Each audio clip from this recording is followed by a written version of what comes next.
জয় সাহেবের শরীরের মধ্যে ট্যাটু আঁকানো, আর তারেক রহমানের কপালে নামাজের সিজদার দাগ দেখা যায়।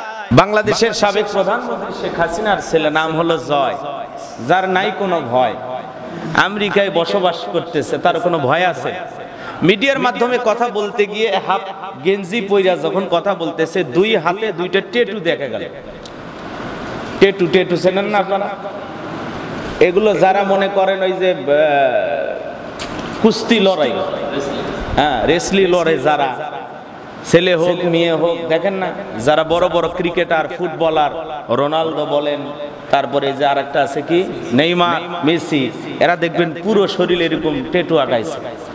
তো জয় সাহেবের দুই হাতের মধ্যে দুই ট্যাটু, এটা নিয়ে যুবকেরা আলোচনা করতেছে, আরে নেতার শরীরে যদি এরকম হয়, জনগণের শরীরেও থাকা দরকার, এটা সুন্নত মনে করতেছে, আমল মনে করতেছে।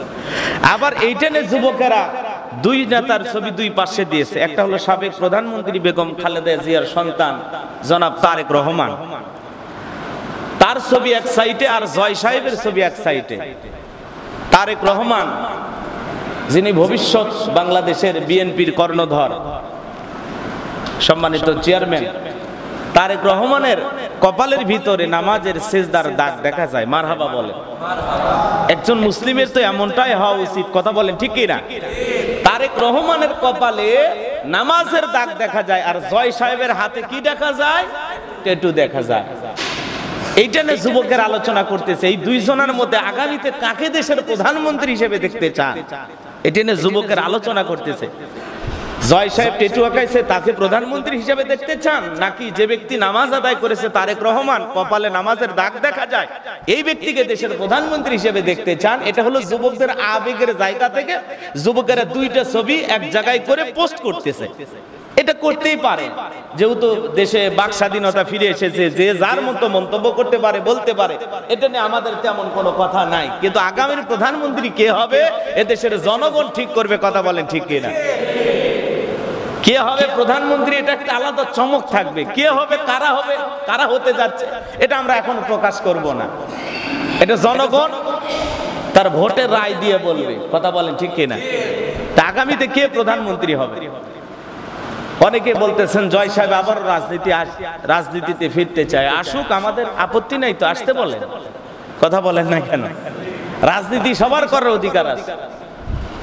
তো এইগুলো নিয়ে আলোচনা চলতেছে। তো সম্মানিত হাজিরিন, আমি যে কথা বলতে চাচ্ছিলাম,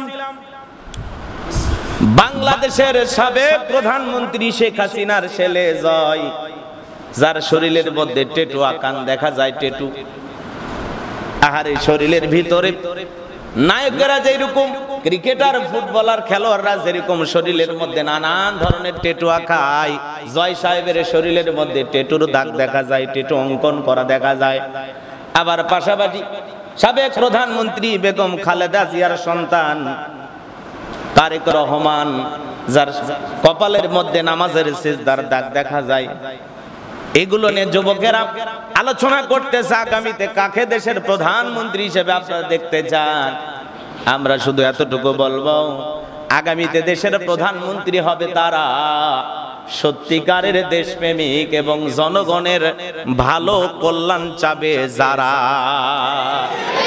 যারা বাংলার জমিনে ন্যায় বিচার কায়েম করবে, আল্লাহর জমিনে আল্লাহর দ্বীনকে প্রতিষ্ঠিত করার লক্ষ্যে যারা কাজ করবে, এদেশের মানুষের অধিকার যারা ফেরায় দেবে, যারা এদেশের পথে পড়ে থাকা অসহায় পথ শিশু, রেল স্টেশনে ঘুমানো এদেশের যাযাবর নাগরিক, যারা যাদের বাসস্থান নাই, ঘর বাড়ি নাই, খাবার কোনো জায়গা জমি নাই, বসতির কোনো জায়গা জমি নাই, যাদের পেটে খাবার নাই, ক্ষুধার্ত এবং দারিদ্র মুক্ত বাংলাদেশ গড়বে যারা, আগামীতে এই দেশের প্রধানমন্ত্রী হবে তারা, কথা বলেন ঠিক কিনা?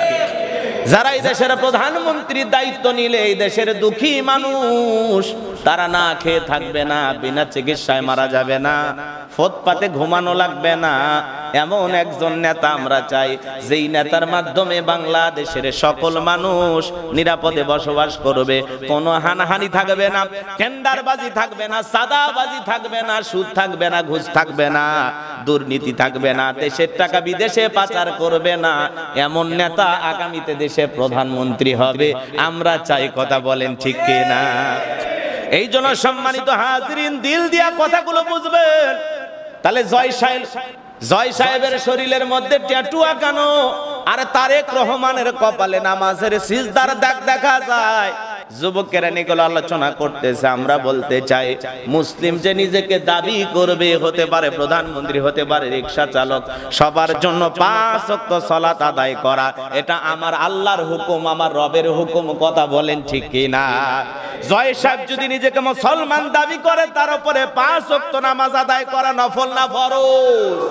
তারেক রহমান সাহেব যদি নিজেকে মুসলমান দাবি করে, তার উপরে 5 ওয়াক্ত সালাত আদায় করা ফরজ। কথা বলেন ঠিক কি না?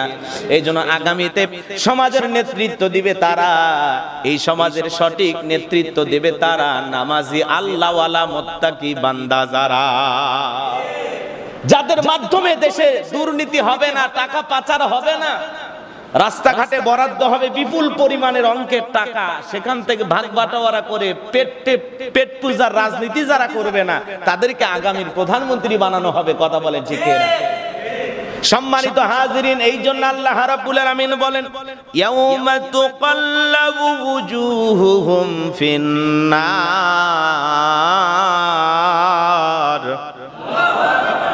সেদিন জাহান্নামের আগুন দিয়া মানুষের চেহারাগুলোকে ওলট পালট করে পুড়িয়ে ফেলা হবে।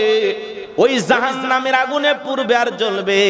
তারা আফসোস করে বলতে থাকবে, ইয়াকুলুনা ইয়া লাইতানা আতা'না আল্লাহ ওয়া আতা'নার রাসূলা।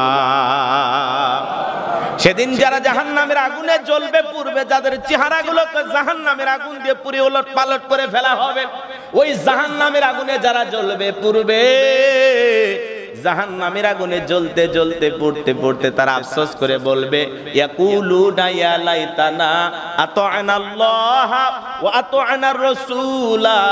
হায় আফসোস, আমরা যদি দুনিয়ার জমিনে আল্লাহর আনুগত্য করতাম, রাসূলের আনুগত্য করতাম, আল্লাহকে মানতাম, রাসূলকে মানতাম, তাহলে আমাদেরকে এইভাবে জাহান্নামের আগুনে পোড়া লাগতো না, জাহান্নামের আগুনে জ্বলা লাগতো না। সেই মানুষগুলো আফসোস করে কেন কাঁদবেন? কারা তাদেরকে জাহান্নামের আগুনে পোড়ানোর জন্য নিয়ে গেল? কাদের ওয়াসওয়াসায় পড়ে, কাদের ধোঁকায় পড়ে এই মানুষগুলো জাহান্নামে গেল?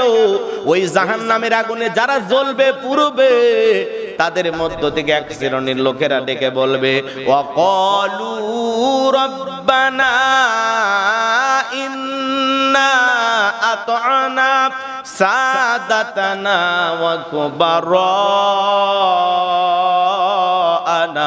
ফাআদাল্লুনা সাবিলা। সেদিন তারা বলবে, হে আমাদের রব, আমরা দুনিয়াতে নেতাদের কথা মানতাম, বড়দের কথা মানতাম, ওরা আমাদেরকে পথভ্রষ্ট করে জাহান্নামে নিয়ে আসছে।